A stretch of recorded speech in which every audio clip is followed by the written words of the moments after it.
Good afternoon, everyone. Welcome to Reality.Bites with Nikki Connors. I'm really looking forward to today's webinar because this is a topic that's close to my heart, buying off the plan. Now, I've made a great deal of money buying off the plan and then waiting a year, 2 years, and looking at what I was going to do with that property getting close to settlement.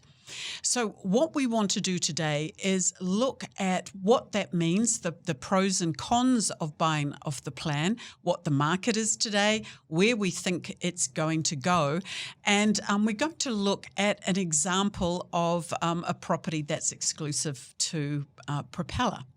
But first of all, I'd like to welcome my guest this afternoon, developer Darren Brown, who has been working alongside Propeller for about 10, 12 years, Darren? Yeah, about that. Yeah, 3 developments that we've been recommending of yours over the years. When was the first one? When did that? Yeah, well, the 3 developments we've worked together on have been sort of under the Sugar Tree umbrella. So we did the first Sugar Tree Prima building, which was completed in 2015. And I bought one of those. You did buy one of those, Nikki, and you made a lot of money out of that too, didn't you? Yeah, well, I should do. You know, if I'm supposed to be good at what I do. Yeah, no, that's right. And the second building we did was Sugar Tree Centro. That was completed in 2017. And the third and final one of the Sugar Tree set was Sugar Tree Ultra, and that was completed in 2019. That's right. And I think between the 3 of them, there's about 200 of our clients. Yeah. Just under 200 of our clients that have bought into the development. Yeah, around about 200, I think, in total. So if we look at just going back to the first of those, what is the if you can remember the purchase price that, say, with Prima that it was and what it's worth today? Well, if you're going way back to Prima, so I would say that probably prices have doubled in that time. So people were buying maybe a property that might have been 300, 350, 400,000 back in those days. And those properties are now worth, 600, 650, 700, even higher. So, over time, property prices obviously increase. And it happens every cycle. Yeah. I guess right now we're at a point where the market has been going down for the last sort of couple of years. The market is low. And if you're, looking at buying off the plan, this is really the time in the cycle to do it because, the market's gone down and really the only way it can go from here is up. Yeah, and I totally agree with that. And we've got some statistics which we'll go over in just a moment. But coming back to the whole premise of buying off the plan and the pros and cons. So let's start, first of all, by looking at what constitutes buying off the plan. So if you want to go through some of those.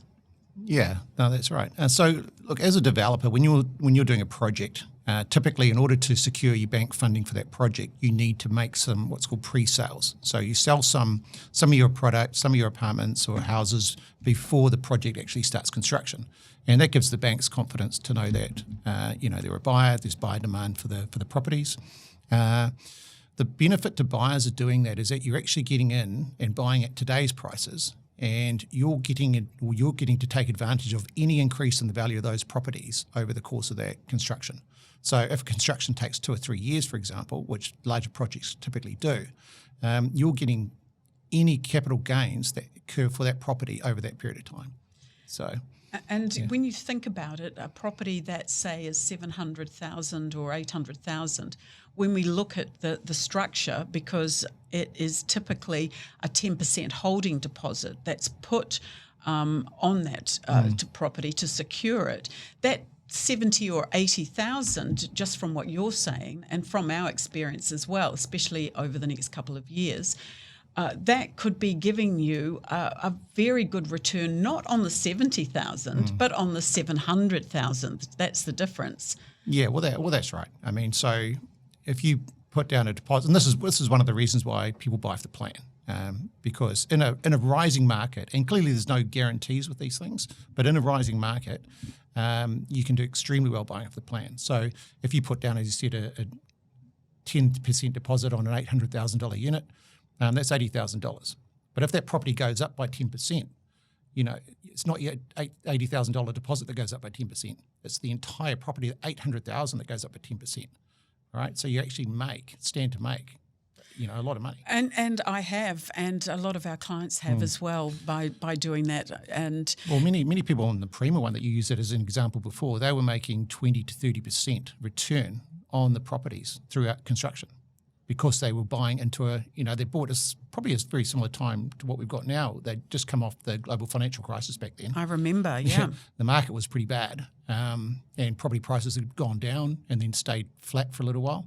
And they bought at the right time at the start of the cycle. And that's really what I think we're at now. So, let's just... there's the benefits, but there's also the cons when we look at buying off the plan. Now, you were saying that typically there's so many are sold because the developer needs to have funding. Mm-hmm. How are purchases protected? Because there used to be issues. They're not so much anymore, and certainly not for our clients, because the contracts that we put together really take care of our clients and protect them. But they're putting in their 10% deposit, which inevitably is it comes from the bank. The mortgage broker organises that from the bank. Where does it go, and how are our clients protected? Yeah, no, it's a really good question, and it's one we get asked a lot, and we have sold a lot of properties off the plan over the years. So the purchaser's deposit goes straight into a solicitor's trust account. As a developer, we cannot touch that deposit. It stays in there in the purchaser's name until settlement for the property comes up. If for some reason the property doesn't settle, the purchaser gets their money back with interest along the way. So it's completely protected. So in the past, we're going back probably 20 or so, 30 years ago, there would be some developers that would have actually used that deposit to help fund their construction. Yeah. And there was actually a law change a while back whereby developers are no longer allowed to do that, which is a really good thing. So it's also with the sunset clause that goes into the contract as well, and we ensure that our clients have that in all of the contracts. So basically that's saying that if it's not built by a certain time, and let's just say that there are delays like we've had with COVID, like with weather or whatever, depending on where that property is in its development or the build, the client can decide at that certain date whether they're going to go ahead or they're going to cancel the contract and get their deposit back. So that's another protection for them. Yeah, that's right. So, you're right. There's a sunset clause. If the developer hasn't provided the property by that date, then the purchaser can simply walk away, take their deposit back. And another thing as well, it's really important when you are buying off the plans to make sure you deal with a reputable developer. Someone who's been around for a while, has got proven track record. Whether it's us or somebody else, it's really important that you've got that track record because you do get some developers that don't have that and they're starting off in a first project. It is a lot more risky when you're dealing with we've seen this. In fact, we've been contacted by not even clients, but people, and honestly, some have been in tears that have gone directly to a developer and purchased a property and now find themselves in a lot of mess. They didn't know who the developer was because they went directly to the developer. They didn't have the due diligence on the funding from that developer, what they'd built before, and found that it was going to make a huge impact on their lives, and they came to us for some advice on that. And that's one of the great reasons why for any purchase of an investment property, go to the people that are doing the due diligence, that are looking at the developers and the developments, what they've built before, where the funding's coming from, how updates on the build, on the area, on the desirability in that particular area, what's going to drive property prices up, what's going to drive rentals, so that you've got a view that is not skewed towards the developers selling that property, including what is that development worth, for instance. That's right. So if we're saying now that we're in a depressed market, because we are, and so unfortunately at the moment we've got investors and homeowners that are settling on property in a depressed market, which means that the values of those properties may not necessarily be as high as when they purchased them, the properties in the past. And that is one of the risk areas. However, what we're going to do now is look at where the market is today and where we see it going over the next 2 years, for instance, on that, which is going to impact on the value of any property off the plan. So looking at the capital gains and just going over once again, let's talk about how you can, with the benefits. Well, I guess it's also where we are in the cycle right now, isn't it? And how do we know that we are at the bottom of the cycle? So if we have a look at where the peak of this market was, I think it's generally accepted by all commentators that around about October, November 2021 was the peak of the market. And since then, property values have gone down, 1%, 2% a month, When we see and look at the statistics and sales figures for real estate agents, tenancies at open homes, all this sort of type of thing, all the information that we look at across the market, it's pretty clear that we've reached the bottom of the market around about sort of June, July this year. Oh, we're seeing a change. Yeah, we're definitely seeing a change, and you can see it. You can sense it. Ex-BNZ economist Tony Alexander does some really good research, and he's noticed already that what's called FOMO, fear of missing out, has come back. That's almost his catchphrase, isn't it? Because he does it. He talks about that all the time. Well, he does monthly surveys of real estate agents and working out exactly where sentiment is in the market, and it's really clear that in the last 3 months the sentiment has turned, and we've seen interest rates going up probably about as far as they go, maybe one more increase. But well, did you see today Westpac have just put their 2-year rate down? Oh, have they? Okay, no, I hadn't seen that. No, but that's hot off the press as well. Okay, great. But I mean, it seems like interest rates are about as high as they're going to go, and that has driven a lot of the reduction in value of property.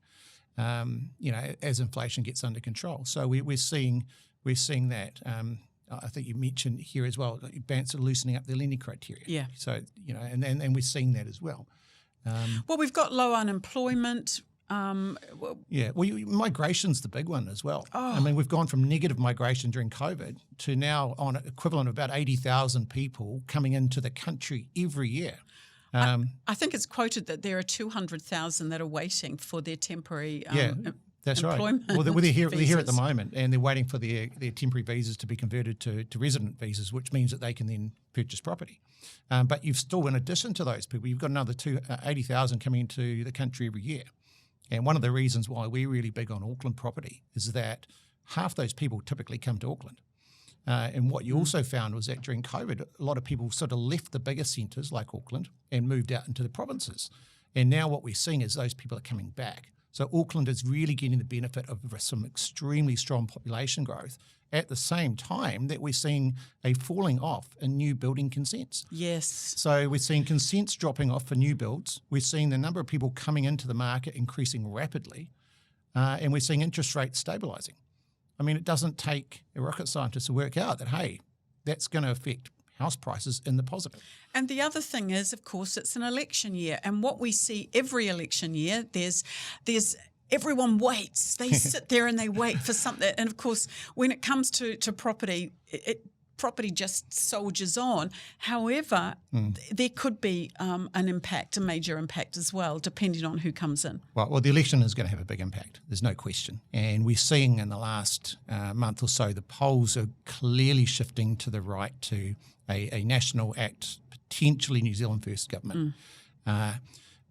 If and when that happens, we are going to see an immediate, I think, increase in property values. Oh, I totally agree. Sentiment is just going to go through the roof. So, I think that confidence, and we'll get back to where we were before about where the country's going. It's in safe hands. It's now got a more commercial leadership, I suppose, rather than a socialist leadership. Yeah, well, that's right. And also, they're going to unwind some of the policies that have really kind of anti-housing policies Which has were been brought in. crazy. Yeah, that's right. And, so we're going to see that. And what we're actually seeing as well is, you're right, people do tend to sit on their hands before an election and then make a move after the election.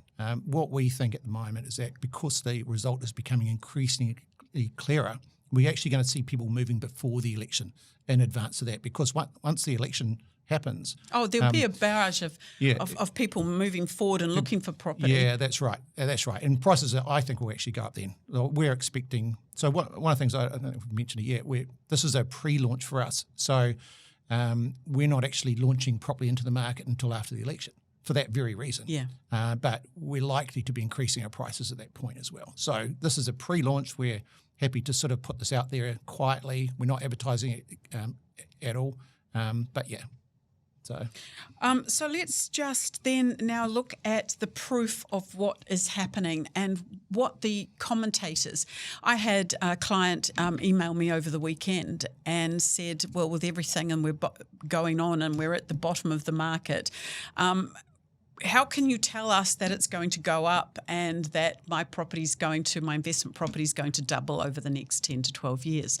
Well, we always say 12 years when we're talking to our clients. We take a long-term view. But it's not just myself and it's not just you as a developer. It's also other commentators. So if we look, first of all, at the property prices and how they've gone up, the interesting thing is that even though we're in a depressed market, property prices today are still greater than they were pre-COVID. I don't think people realise that. Yeah, well, that's right. Well, they are. And what you've got here is a trend line. It's quite interesting. This is for, I believe, the whole of New Zealand. The Auckland trend line, interestingly, is even better or worse if you look whatever way you will look at it. But Auckland is significantly below the trend line at the moment. Yeah. But even here, it shows you that your national house prices are below the trend line. So there is an increase waiting to happen. Yeah. And I think those that get in, as you said, get in now, we're finding with properties that are under a certain price point, I say to my clients, you're not going to get good brand new properties off the plan for the 500,000 or 600,000 that you may have been able to have got even 6 months ago or 3 months ago. There is a huge shortage. We're seeing it now. A year ago, I had developers coming saying, Nikki, can you recommend our properties? And they were coming to us just about every day. Now, of course, we don't have that stock because it's just not available. But you don't have to believe us either. I think looking at the banks, looking at the Treasury, and I think you're quite right. I believe that, and going back to post-COVID, for instance, there was only a few of us, if you remember, that was saying, no, we're going to come out of COVID and prices are going to go through the roof.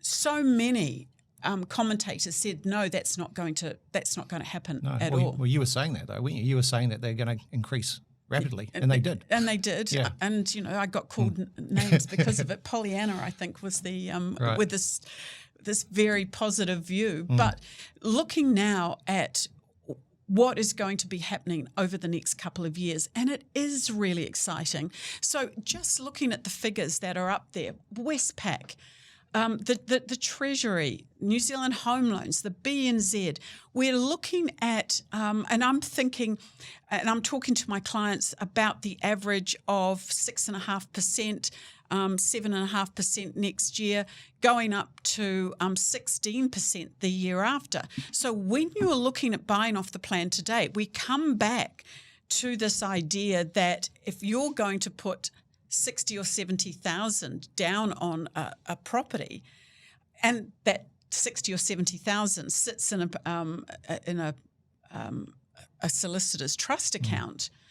When we're looking at that 8, 9, 10, 16% growth, you're not going to get that from that money sitting in the bank.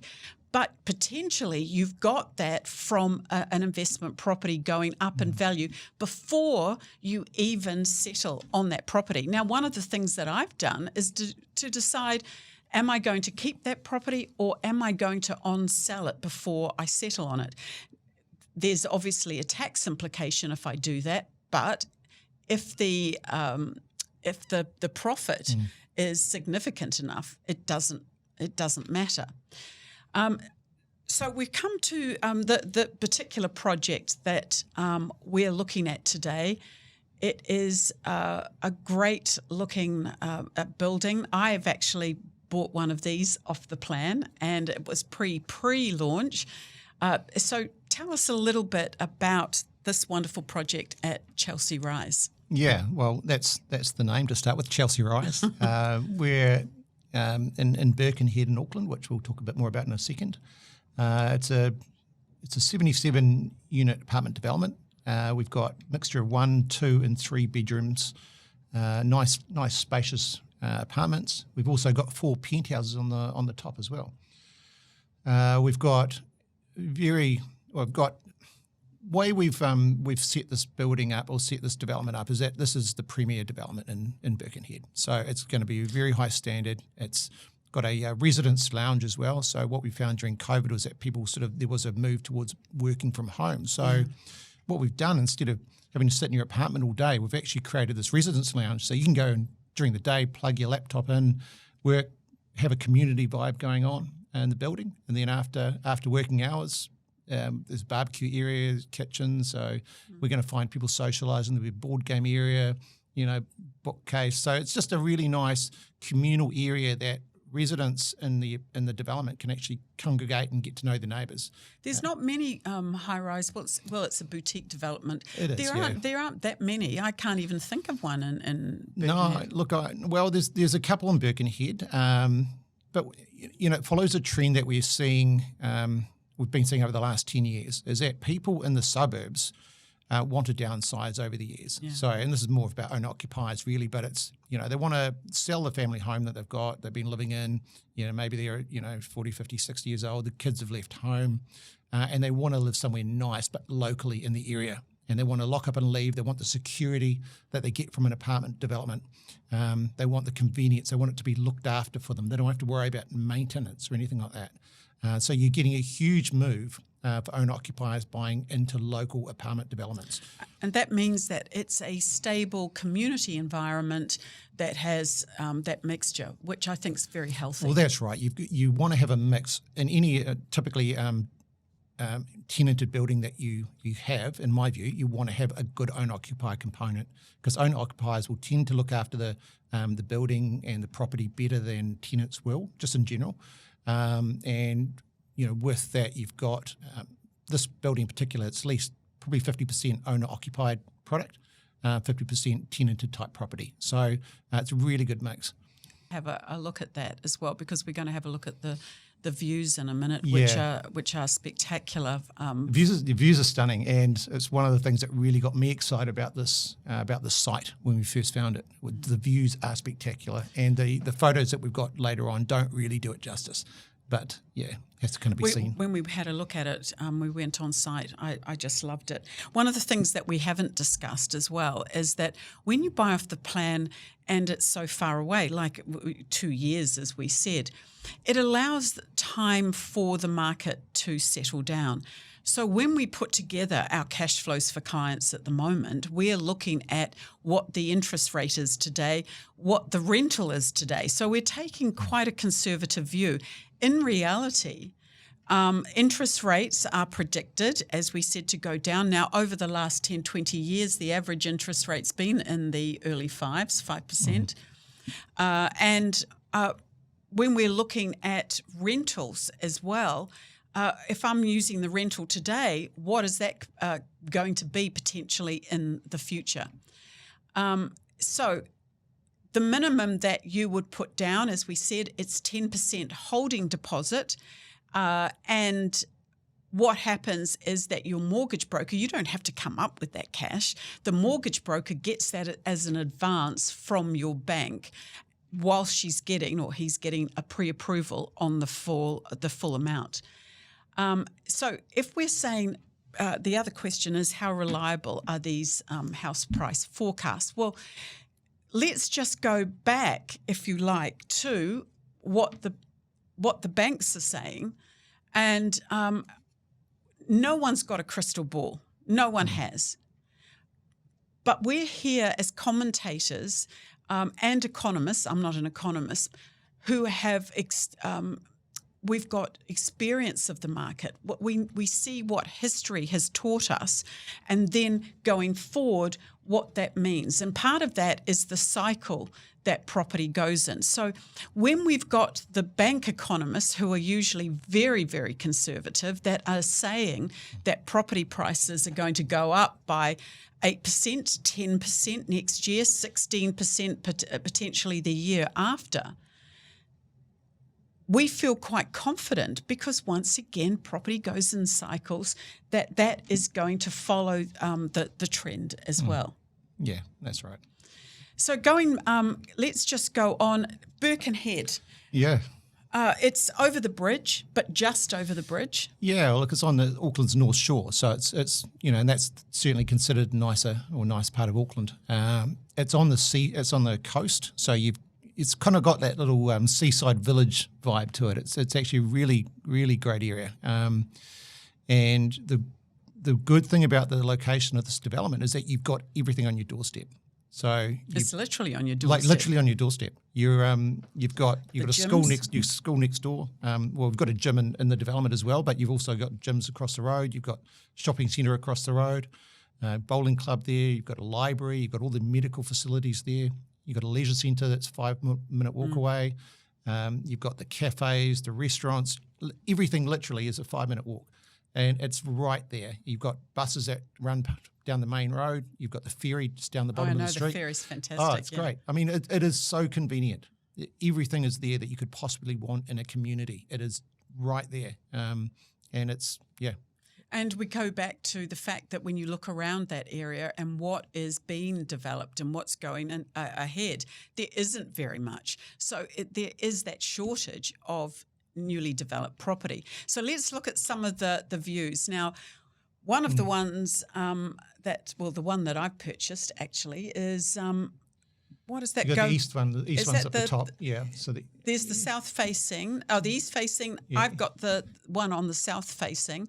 Yeah. Fantastic views. So you've got. Well, you've got Rangitoto in the top left hand corner there. You've got you've got us to North Head and sort of Devonport area. You've got this CBD bridge. And then you swing right round on the top one there, the west facing one, up to the Waitakaris and Upper Harbour. So you've just it's a beautiful view. You've got the Chelsea Sugar Factory down below as well, and yeah, it's one of those things. People walk onto the site, and there's this wow moment, and you see it, and it's just I felt it as well the first time I walked there, and you just go, wow, this is incredible. And that's one of the reasons I really like the site, is you just don't get that in many places where you're developing apartment buildings. And I think what was quite good too, when we were doing our due diligence and we were looking at what the potential rentals could be. So if we took a typical 1 bedroom plus, I think a 1 bedroom plus study, 1 bedroom. Say with a view that you just going back to the sort of view which is on about the 5th floor. So we're looking at a purchase price on average. Well, let's get the cheapest one as an example. Yeah, I mean, look, you probably, if you just use sort of as a rough guide for the lower level ones, you're looking around that sort of 800 to 900,000 mark. Rentals are certainly in the 700 to 800 probably for those sort of ones. And, for people outside of Auckland, that might sound quite high. But, you've got anything in Auckland now, there's such a shortage of rental property. And there's a shortage in new builds coming on, as we talked about, your population growth that's just increasing. So we're seeing rents increasing at the moment of around about 10%. Yes. And that's not flowing through into the actual statistics yet, or that's starting to. But that's what you're seeing when you go like for like. Properties are increasing around about 10% per annum at the moment in Auckland, and this is the rental figures. So I'm just going to have a look quickly at the internals. They look really nice, Darren. Yeah, thank you. And this is our this is our layout. That's one of the 3 bedrooms. This is our bathroom layout there, the kitchen. So we've put a lot of attention to detail into the interiors. We've got a specialist interior designer that's worked on each of the designs for the apartments. And yeah, a lot of care and attention has been put into how these apartments look and the materials that we're using, and the appliances that we're putting in there. So it's all European appliances, and the penthouses above, the top 4 penthouses, which gives you confidence to buy at a lower apartment in the building. The penthouses are just going to be spectacular, and also, north of $4 million. So it's, Oh, no, exactly. And of course, we haven't even talked about Airbnb. We went and looked at and did our due diligence on what that could be, and it's amazing the sort of returns that you can get. So, just reiterating, and what we were talking about, 10% deposit sits in a solicitor's trust account, can't be touched until settlement. We ensure that our clients have pre-approval on that investment. The banks don't necessarily have that pre-approval go for the 2.5 years, but if nothing changes, then we know that you're able to get that funding, for instance. But we're seeing now that the market is poised. It is absolutely poised. And you were talking about the fact that this is a pre-launch. It's exclusive for Propeller clients. And when you actually do a launch, then you're going to be looking at a different price point as well. Yeah, that's right. Yeah, so we've agreed to sort of give Propeller clients the opportunity to buy for the next couple of weeks. After that, we are opening it up to other parties for the pre-launch, and then when we, as the post-election, then we'll be launching out to the broader market, and that's when all the advertising and marketing will be going out. We've got some very excited local real estate agents ready to get into it as well. So yeah, that's when we'll see the big splash. But yeah, this is an opportunity to buy now, before it hits the market. Finally, which is with all of this, when we've been asked about the values going up, and that's one of the questions that is asked, at different stages through the build, you also have to you increase the cost, don't you, from the availability? So what we've done in the past with our sugar tree properties that we did, we would sell, I guess, cheaply off the plans as we would get closer to or through the construction period. That's when we start raising the prices. And we typically did that every 6 months or so, a year, depending on what was happening in the market at the time. So if the market was, going up at 10% per annum, like what some of the bank economists think it will, we'd typically be almost mirroring those increases as we go through construction to make sure that our prices stay in line with market. And so that answers the question that came from one of the people that was watching the webinar about prices going up. It's not to do with a lot of it's just to do with what the market is at the moment, the cost of materials as well. Oh yeah, I mean, it's important to remember that costs have been going up incredibly for development, and that's one of the reasons why we are seeing prices going up as well. I mean, material costs have gone up. I couldn't even tell you percent. I mean, I think I've seen statistics out there, 30, 40, 50% up in terms of construction materials going up. Labour's gone up. I mean, our inflation rate's been running at 7%, 8%. I think it nudged 9% for a while as well. I mean, this all feeds into the cost that developers have when they're building these products. The government make changes all the time to legislation. There's a new one coming in December called an H1 requirement, and it means that you've got to increase your thermal requirements of anything you build. And that adds probably, we think, about $25,000 per unit. And that's not going away. When we were having a discussion a few weeks ago, it was amazing when you were talking about the difference from, let's just say, the third of the sugar tree properties that you were building. And just as you said, with legislation, with council requirements, how prices, how you had to add on those costs to the prices, because I think on one of the things that you were talking about was traffic control through the bill. Tell us about that. Well, traffic management's an interesting one, largely driven by Auckland Transport and I think maybe New Zealand Transport to some degree. But it's a requirements that they put in place for when you're doing temporary construction works, like what you need to do on the roadside in order to comply with traffic management plans. And on our first sugar tree project, which was on the roadside, I think our traffic management cost was around $60,000. By the time we hit our third traffic management, third building, traffic management was over $1 million. And that's just to tick boxes that Auckland Transport comes up with in their infinite wisdom. Yeah. And this is what we have to contend with. And I'm not sure what our traffic management costs will be on Chelsea Rise, but certainly they're not going down. They're not reducing their requirements from where they were yet. So, yeah. And one of the other things too is that when you sign the agreement on these properties, it doesn't matter whether costs go up from the government legislation or from local council, because it's a fixed price. There is no increase, and that's why you can enjoy that capital gain. Thank you so much, Darren. It's always a pleasure to see you.